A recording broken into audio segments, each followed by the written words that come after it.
할렐루야. 사랑하는 성도 여러분, 평안한 하루 보내고 계십니까? 오늘은 잠언 15장 말씀으로 함께 은혜를 나누고자 합니다. 제가 봉독하겠습니다. 유순한 대답은 분노를 쉬게 하여도 과격한 말은 노를 격동하느니라. 지혜 있는 자의 혀는 지식을 선히 베풀고 미련한 자의 입은 미련한 것을 쏟느니라. 여호와의 눈은 어디서든지 악인과 선인을 감찰하시느니라. 온순한 혀는 곧 생명나무이지만 패역한 혀는 마음을 상하게 하느니라. 아비의 훈계를 업신여기는 자는 미련한 자요 경계를 받는 자는 슬기를 얻을 자니라. 의인의 집에는 많은 보물이 있어도 악인의 소득은 고통이 되느니라. 지혜로운 자의 입술은 지식을 전파하여도 미련한 자의 마음은 정함이 없느니라. 악인의 제사는 여호와께서 미워하셔도 정직한 자의 기도는 그가 기뻐하시느니라. 악인의 길은 여호와께서 미워하셔도 공의를 따라가는 자는 그가 사랑하시느니라. 도를 배반하는 자는 엄한 징계를 받을 것이요 견책을 싫어하는 자는 죽을 것이니라. 스올과 아바돈도 여호와의 앞에 드러나거든 하물며 사람의 마음이리요. 거만한 자는 견책받기를 좋아하지 아니하며 지혜 있는 자에게로 가지도 아니하느니라. 마음의 즐거움은 얼굴을 빛나게 하여도 마음의 근심은 심령을 상하게 하느니라. 명철한 자의 마음은 지식을 요구하고 미련한 자의 입은 미련한 것을 즐기느니라. 고난받는 자는 그날이 다 험악하나 마음이 즐거운 자는 항상 잔치하느니라. 가산이 적어도 여호와를 경외하는 것이 크게 부하고 번뇌하는 것보다 나으니라. 채소를 먹으며 서로 사랑하는 것이 살찐 소를 먹으며 서로 미워하는 것보다 나으니라. 분을 쉽게 내는 자는 다툼을 일으켜도 노하기를 더디하는 자는 시비를 그치게 하느니라. 게으른 자의 길은 가시 울타리 같으나 정직한 자의 길은 대론이라. 지혜로운 아들은 아비를 즐겁게 하여도 미련한 자는 어미를 업신여기느니라. 무지한 자는 미련한 것을 즐겨 하여도 명철한 자는 그 길을 바르게 하느니라. 의논이 없으면 경영이 무너지고 지략이 많으면 경영이 성립하느니라. 사람은 그 입의 대답으로 말미암아 기쁨을 얻나니 때에 맞는 말이 얼마나 아름다운고. 지혜로운 자는 위로 향한 생명길로 말미암음으로 그 아래에 있는 스올을 떠나게 되느니라. 여호와는 교만한 자의 집을 허시며 과부의 지계를 정하시느니라. 악한 꾀는 여호와께서 미워하시나 선한 말은 정결하니라. 이익을 탐하는 자는 자기 집을 해롭게 하나 뇌물을 싫어하는 자는 살게 되느니라. 의인의 마음은 대답할 말을 깊이 생각하여도 악인의 입은 악을 쏟느니라. 여호와는 악인을 멀리하시고 의인의 기도를 들으시느니라. 눈이 밝은 것은 마음을 기쁘게 하고 좋은 기별은 뼈를 윤택하게 하느니라. 생명의 경계를 듣는 귀는 지혜로운 자 가운데에 있느니라.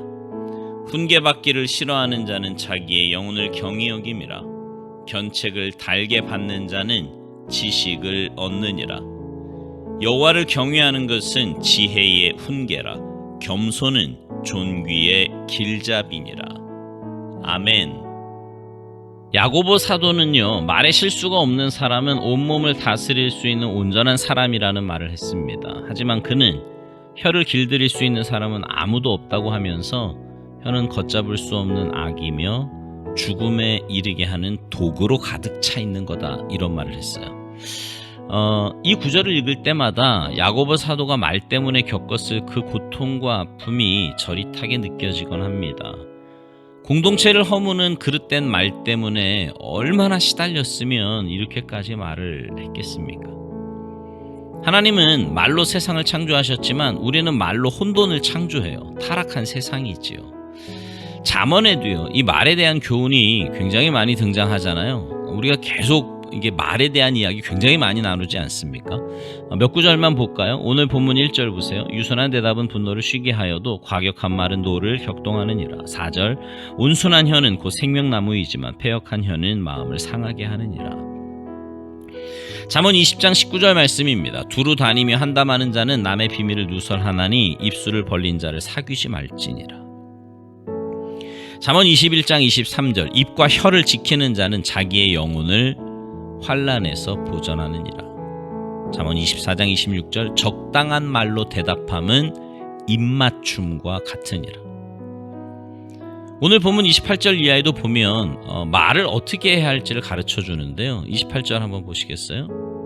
의인의 마음은 대답할 말을 깊이 생각하여도 악인의 입은 악을 쏟느니라. 말은 깊은 생각과 침묵에서 길어 올릴 때 비로소 살리는 말이 됩니다.